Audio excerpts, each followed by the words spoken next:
my goal is to try and do little snippets throughout the day of how my health is, how adrenal surges affect my heart rate, and the dysautonomia, which is dysregulation of your autonomic nervous system. That's a hard one to say and keep my breath.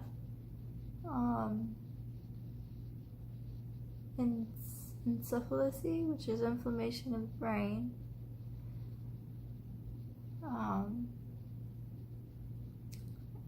I'm diagnosed as stage 4 or late stage, fully decimated, chronic neurological Lyme disease. And this is what happens when the disease gets to your brain.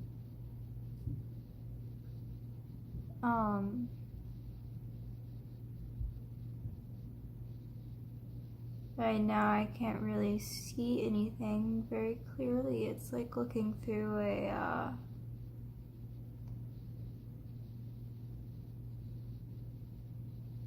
glass, because one of my foggy glass, because my eyes don't want to work together or focus. Sometimes it's like they're trying to wake up and they get better, and then towards the evening it'll get worse and I'll lose my sight. The other day I couldn't stand on my own. I was too weak. And most days I can't hold a conversation without my oxygen dropping,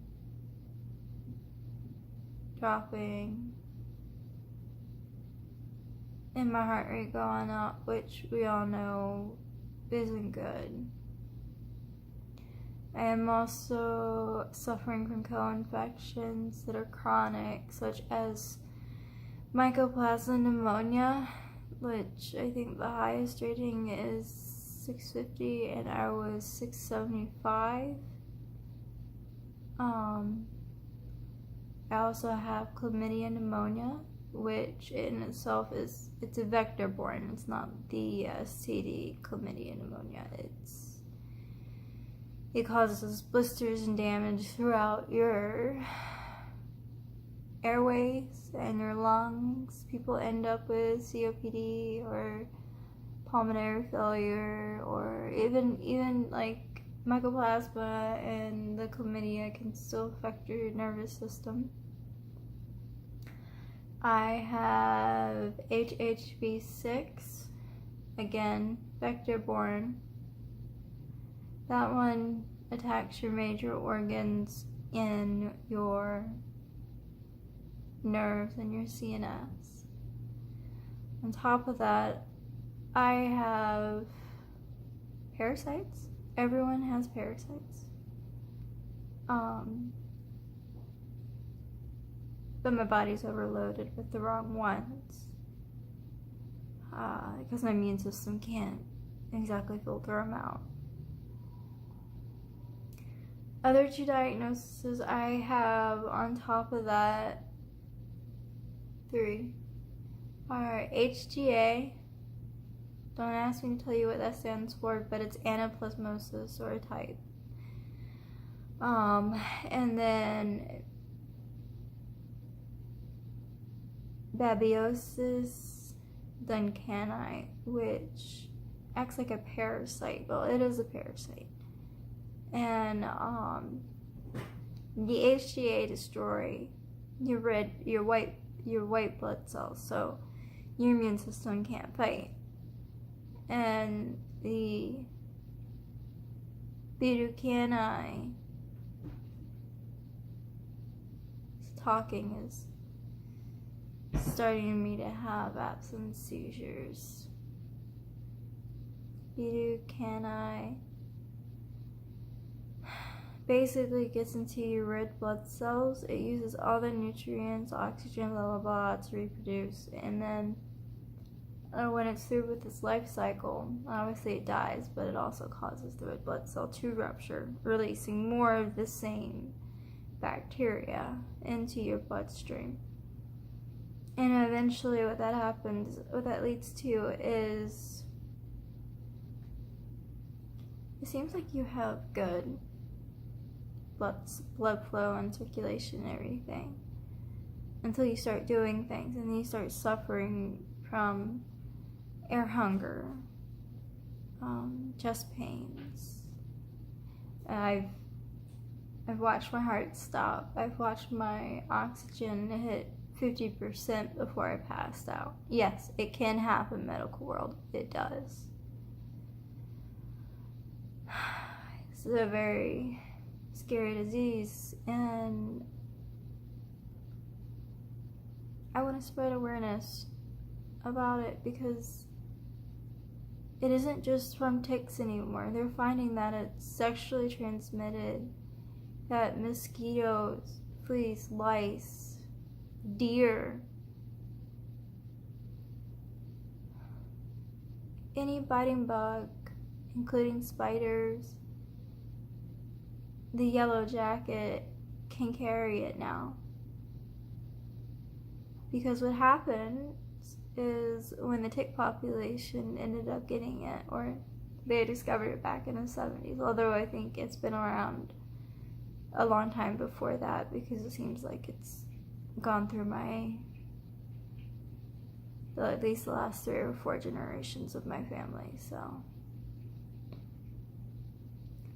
I have no proof of that, but there are a lot of people who have similar symptoms that really point to it.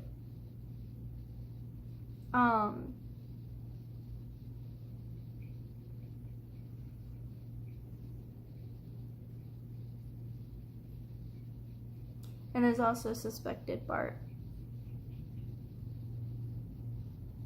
So there's that.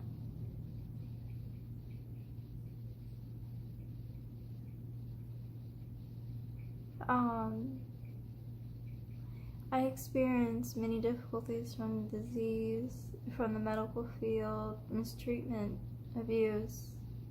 There's so many topics.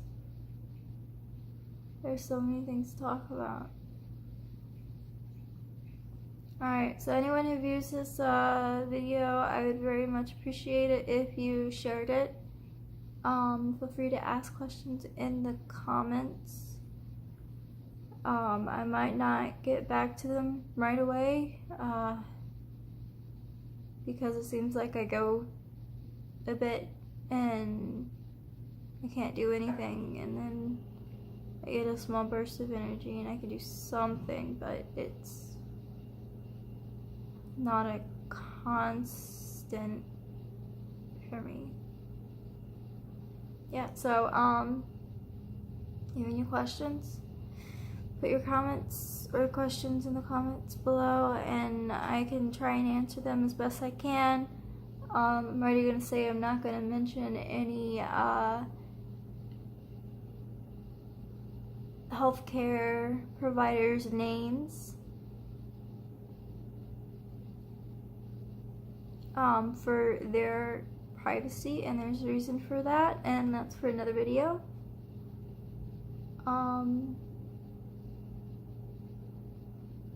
Anyway, I hope y'all have a great, beautiful spring day, which I'm gonna be in bed for all of. Alright, bye. Have a good one. There's one more thing I forgot to mention. I will not be stating my protocol on Lyme. The reason for that is because everybody's system is different, completely different. Everybody's symptoms are different. The bugs react to your system differently. So what might work for me might not work for you. What might work perfectly for you might kill me. So I'm not going to be listing any type of medications. I understand the financial problem that comes along with this. There are support groups To help you get started, I suggest you do a lot of your own research. Try to find medical studies, not biased to the CDC or any of the bigger groups.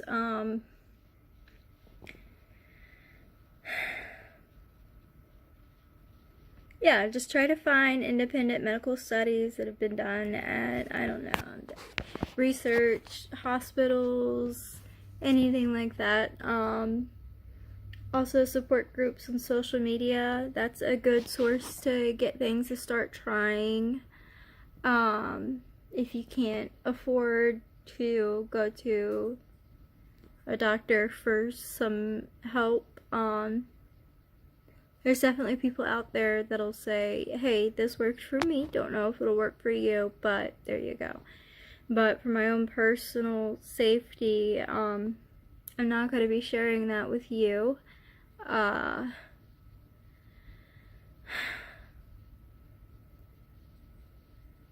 I do have to say I'm sorry about that, but if you do have this disease and you're suffering with it, you will understand.